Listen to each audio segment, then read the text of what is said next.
Engineering, Magic, and Kitsune, Chapter 32, Refinement. It took a while for John to come back to his senses, and by that point, they were already walking back to the fort to plot their next move.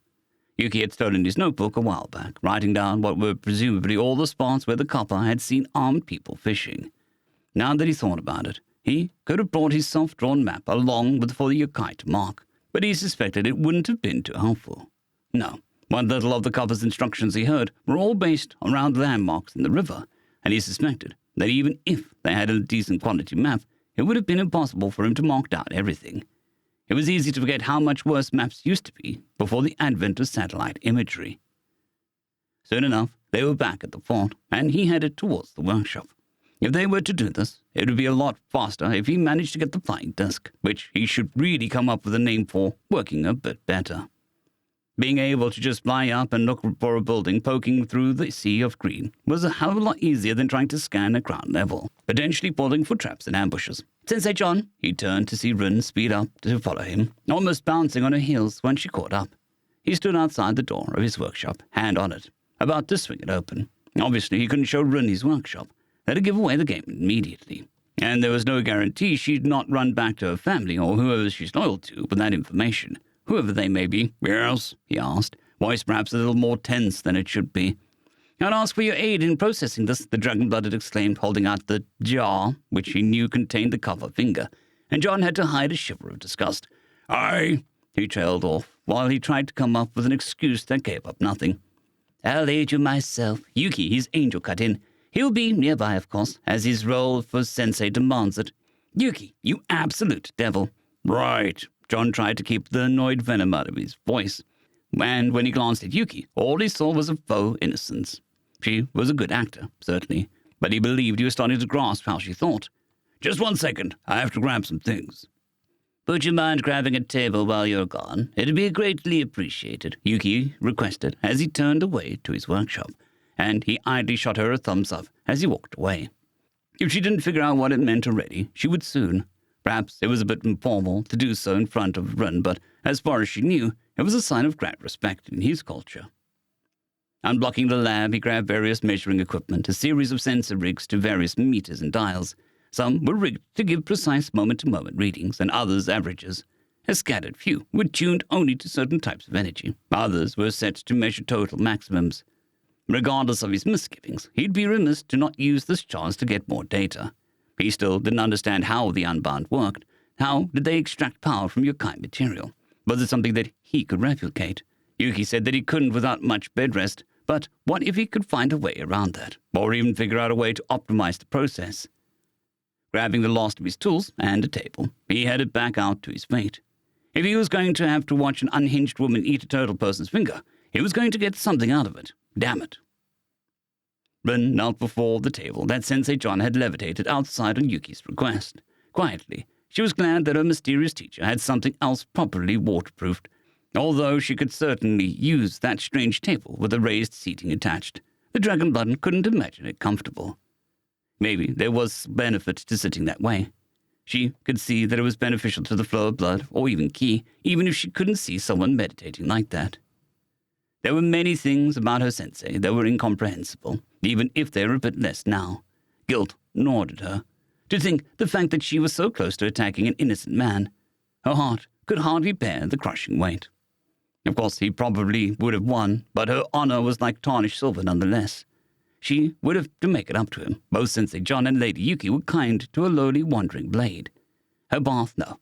Her sacred duty was far too close to being cut short. Rin would never forget her father's words. "Grow strong, become a blade that splits the clouds. Only then shall you return." She took a deep breath, centering herself as she withdrew the blessed pot from her robes, placing it in front of her and keeping her hands on it. "I'm ready, Lady Yuki." She looked at the Kitsune who sat across from her, trying not to linger too long at all the inscrutable devices that Sensei John had set up, which were pointing at the two of them. She sure there's some good reason for them, and he seemed eager to set them up.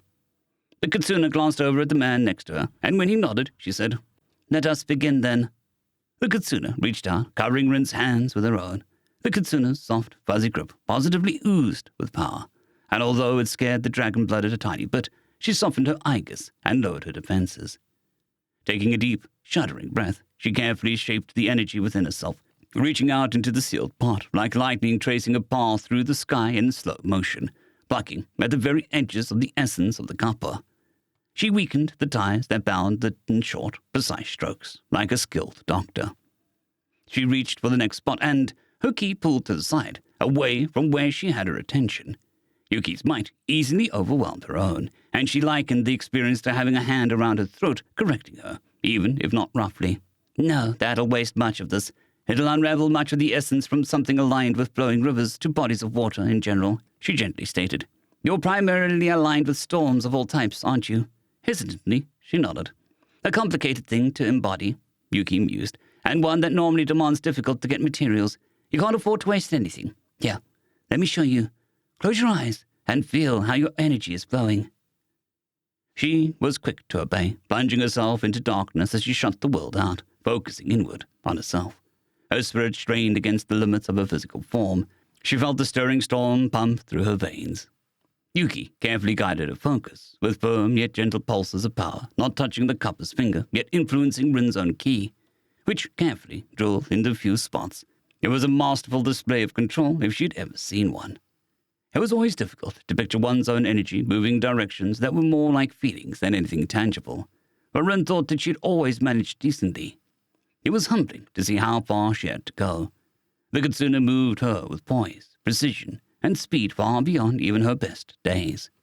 Yuki moved her in several directions at once, focusing on particular spots and core concepts she'd personally never looked at breaking. They felt strong, and every bit of training she had was screaming that she destroyed the densest, most valuable parts of the copper's essence like this.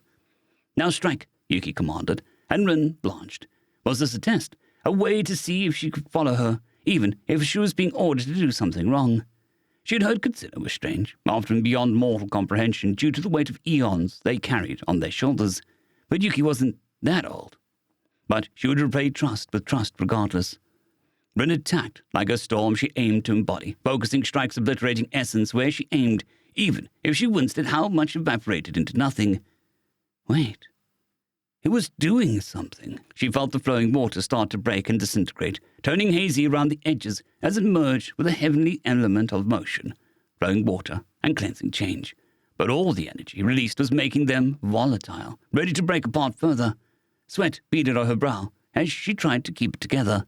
But it was then that Yuki ground a small yellow and tiny black crystal, previously unnoticed, between her fingertips into dust, releasing air and chaos-aligned energy into the mix, which she shoved into the pot with reckless abandon. It churned, soaked up the two amidst a maelstrom of unstable energy, and forming lightning. No, that couldn't be. How? There were many ways to call it, but to summon it as a heavenly element required something far more complex. Rin watched in awe, maintaining the mixture stability only through years of ingrained training. Yuki guided her again, little strands of power slipping in as she grabbed the pieces of motion and remaining air before shoving them against the flowing water, turning it into rain. Rain, cleansing change, and lightning all danced among one another, the remaining energy fighting to have them destabilize. She fought to keep them as is, keep them stable, but then the Kitsune gently pulled her grasp back. She was ready to watch it break into decoherence, watching with a dread as instability racked it. But then it was almost seemed to dance around itself, flowing inward as it mixed. It was immensely tough to combine elements together. Some may practice with simple combinations for years to acquire what their unbinding needed to progress, having to invent methods and combinations from scratch. Yuki had transformed much of the piece of the copper into a lightning storm in a bottle, with little waste. She hadn't even been paying attention to the other elements, like what came from the reptilian nature of his temperament, but it was somehow exempt from the chaos, the same as every other element, except that it was melted and mixed in.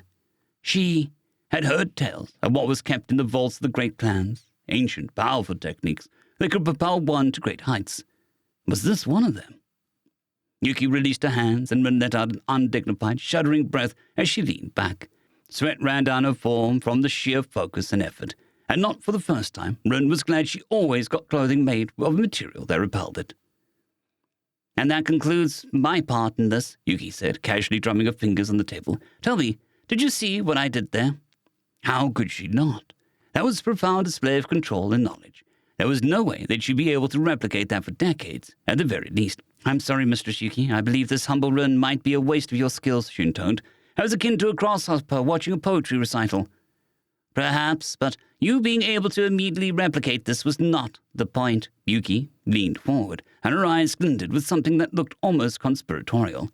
"Do you recall John's lesson about breaking things into smaller parts?" She glanced over to her sensei, who was hurriedly writing down many notes in a language she didn't recognize, writing implement flying as he jotted down numerous notes.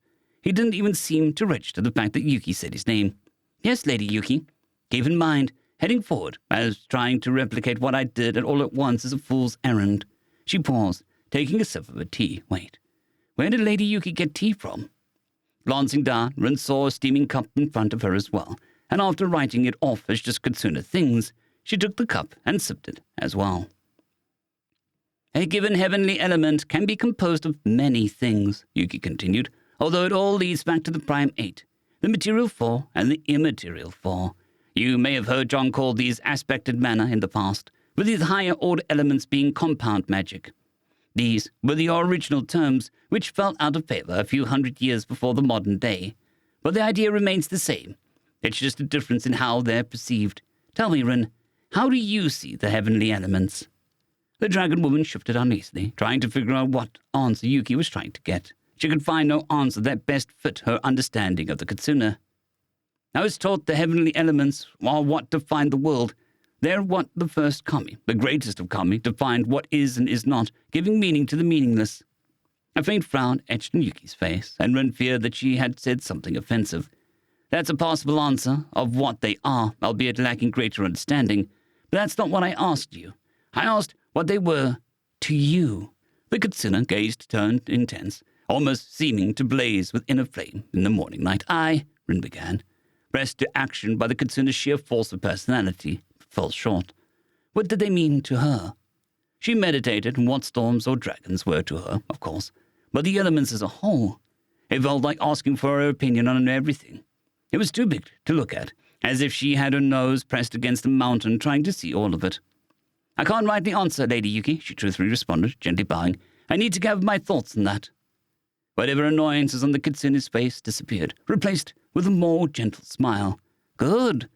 That's all one can ask for," the Kitsune said, gesturing to the sealed glass pot. "It is time for you to drink up, I think." Rin had almost forgotten. She'd gotten so sidetracked. She reached over, trying not to be impolitely eager, and she hefted the container. The thick liquid within sloshed, rendering down and reshaped by Yuki. She pushed her Igus out from her body, manually extending it into a thin skin over the entry before she uncorked the lid, unwilling to let even a wisp escape. The mixture within was blue and black mass, shifting and turning as the fresh air hit it, almost as if it felt the weather and was trying to reconnect with it. It burbled up, burbling, trying to escape, but it reached the sheet of her Igus and stopped dead. Electric resonance shot through her, and Rin shivered at the contact. With shaking hands, she set the lid to the side and hefted the jar before tilting it back and pouring its contents into her mouth. Everything faded away as she drifted into her own world. For a moment, she was the storm. She tasted lightning striking down from the sky. She smelled all the impurities of the world being washed away. She felt the weight of ages, of an endless cycle upon her tongue. She shivered, thoughts slipping away. She drank it all up as her thoughts began to haze, becoming one with the elements. But a thin strand of herself held on, forged through iron discipline. The roiling seas threatened to overturn her, but she pulled her will back together. The energy threatened to flood through her, begging for her to be one with it, to become one. Rin, the storm of steel, she of thunder, wrath of the wind, refused. She claimed dominion over it instead. Breathing deep, she pulled the energy deep into her core, into her spirit. She felt her very soul fluctuate, straining against the energy as it tried to tear its way through her, aiding by its natural inclinations. But she was stronger. Bit by bit, moment by moment, the pressure abated, and she grew into more than she was. Will sharpened into blades met a storm, parting it. Dizzy-headed elation flooded her as she finished absorbing the energy, and when she opened her eyes, the world was in a new focus. She could feel freezing rain pump through her veins, muscles pulsing with lightning-driven power. She leapt up, a broad grin on her face as she landed on the dirt, her legs quivering. But that couldn't dampen her mood. "Behold," she slurred, "I have the straw myself." Her vision wavered as she staggered, but she still managed to strike a pose, pointing to the sky with all fitting gravitas. "I have conquered the cub's presence, and taken it for myself. Thank you, Lady Yuki. Then Sir John." She took a step forward, but she tripped, sprawling face first onto the ground, albeit not painfully. "Rin!" she heard John call, and a few moments later she found herself being pulled to her feet in his arms. "Rin, are you with me? Are you okay?" She flopped in his grip, and she must have caught him off guard with how he almost tipped over with her. "I'm great," Sensei. "Oh, that was some strong stuff," she giggled. "I'm not used to eating so closely aligned to me. I think I would like to," she trailed off. What was she going to say again? She kept her eyes closed. "Right," he replied, sounding strained. "Yuki, is she, safe to lie down somewhere? I worry a bit." Worry? She was fine. Why would he worry? She just had to take a little nap to sleep it off, and, Rin hoped that she wouldn't start trudging on him as she faded into unconsciousness. End of chapter.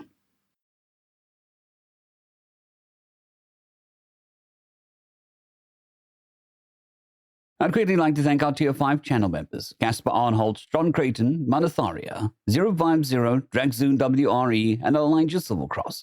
Thank you very much.